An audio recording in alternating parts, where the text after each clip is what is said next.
Bismillahirrahmanirrahim. Assalamualaikum warahmatullahi wabarakatuh.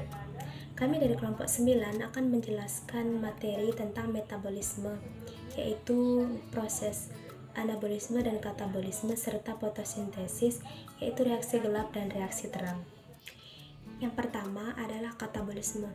Katabolisme merupakan suatu penguraian senyawa yang kompleks menjadi senyawa yang lebih sederhana untuk menghasilkan ATP.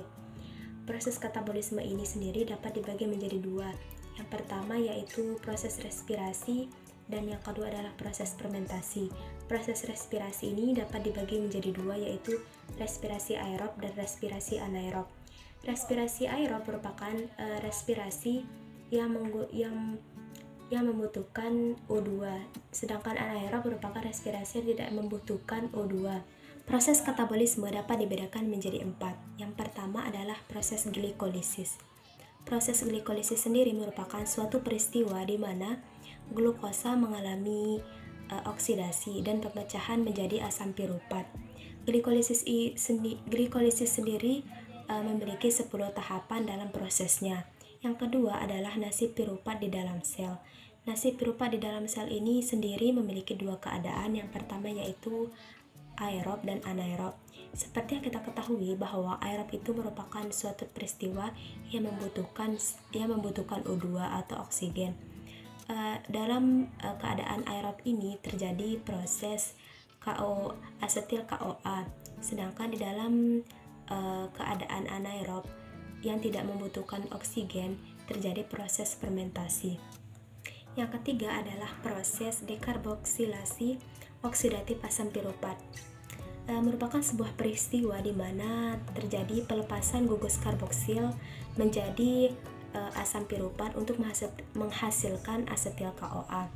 Proses ini sendiri terjadi di dalam mitokondria. Yang keempat adalah siklus Krebs.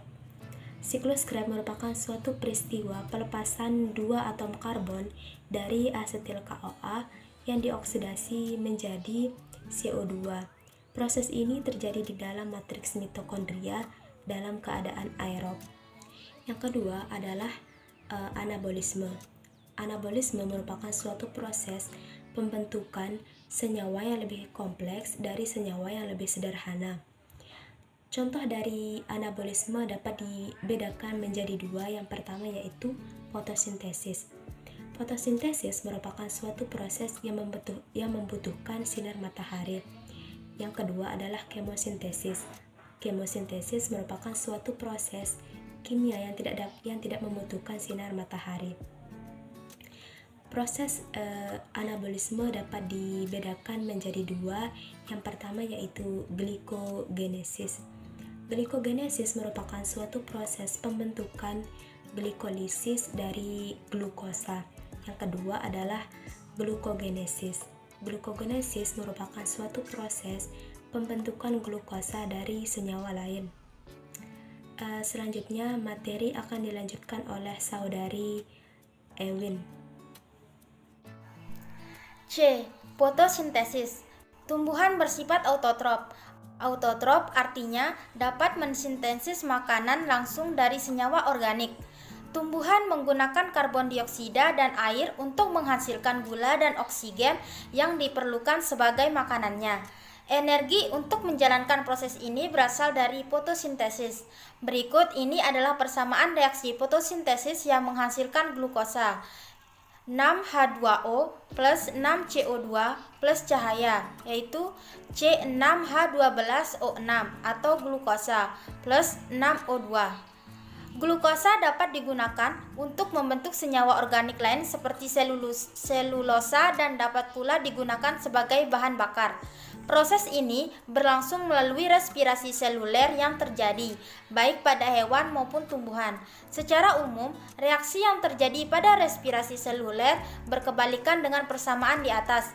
Pada respirasi, gula atau glukosa dan senyawa lain akan bereaksi dengan oksigen untuk menghasilkan karbon dioksida, air, dan energi kimia. Tumbuhan menangkap cahaya dengan menggunakan pigmen yang disebut klorofil. Pigmen inilah yang memberi warna hijau pada tumbuhan. Klorofil terdapat dalam organel yang disebut kloroplas. Klorofil menyerap cahaya yang akan digunakan dalam fotosintesis. Meskipun seluruh bagian tumbuh-tumbuhan yang berwarna hijau mengandung kloroplas, namun sebagian besar energi dihasilkan di daun. Di dalam daun terdapat lapisan sel yang disebut mesofil yang mengandung setengah juta kloroplas setiap milimeter perseginya. Cahaya akan melewati lapisan epidermis tanpa warna dan yang transparan.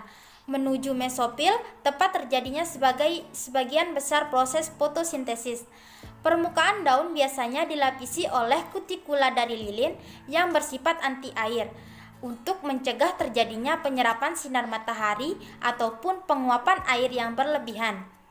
Fotosintesis terjadi dalam 2 tahap, yaitu yang pertama tahap reaksi terang. Reaksi terang adalah proses untuk menghasilkan ATP dan reduksi NADPH2. Reaksi ini memerlukan molekul air dan cahaya matahari. Proses diawali dengan penangkapan foton oleh pigmen sebagai antena. Reaksi terang melibatkan 2 fotosistem yang saling bekerjasama, yaitu fotosistem 1 dan fotosistem 2. Fotosistem 1 yaitu berisi pusat reaksi P700, yang berarti bahwa fotosistem ini optimal menyerap cahaya pada panjang gelombang 700 nm. Fotosistem 2 berisi pusat reaksi P680 dan optimal menyerap cahaya pada panjang gelombang 680 nm. Yang kedua, tahap reaksi gelap. Baik ATP maupun NADPH yang terbentuk pada fase terang merupakan sumber energi yang diperlukan pada reaksi gelap.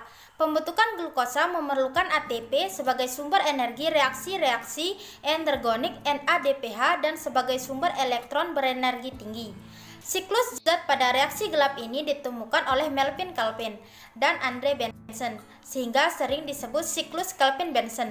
Siklus Calvin-Benson terjadi melalui tahapan berikut ini, yaitu yang pertama, karbon dioksida diikat oleh RuBP yang terdiri atas 5 karbon menjadi senyawa 6 karbon. Senyawa 6 karbon ini kemudian memecah menjadi 2 fosfolik serat atau PGA. Yang kedua, masing-masing PGA menerima gugus fosfat dari ATP dan menerima hidrogen serta elektron dari NADPH. Reaksi ini menghasilkan PGAL atau fosfogliseraldehyda. Yang ketiga, untuk setiap 6 molekul karbon dioksida yang diikat akan dihasilkan 12 PGAL. Yang keempat, dari 12 PGAL, 10 molekul kembali ke tahap awal menjadi RuBP dan seterusnya RuBP akan mengikat CO2 yang baru. Dan yang terakhir, 2 PGAL lainnya akan berkondensasi menjadi glukosa 6-fosfat. Molekul ini merupakan bahan di sukrosa atau tepung pati amilum. Sekian, terima kasih. Mungkin hanya ini yang dapat kami sampaikan dari kelompok 9. Terima kasih atas perhatiannya dan mohon maaf bila ada kesalahan. Wassalamualaikum warahmatullahi wabarakatuh.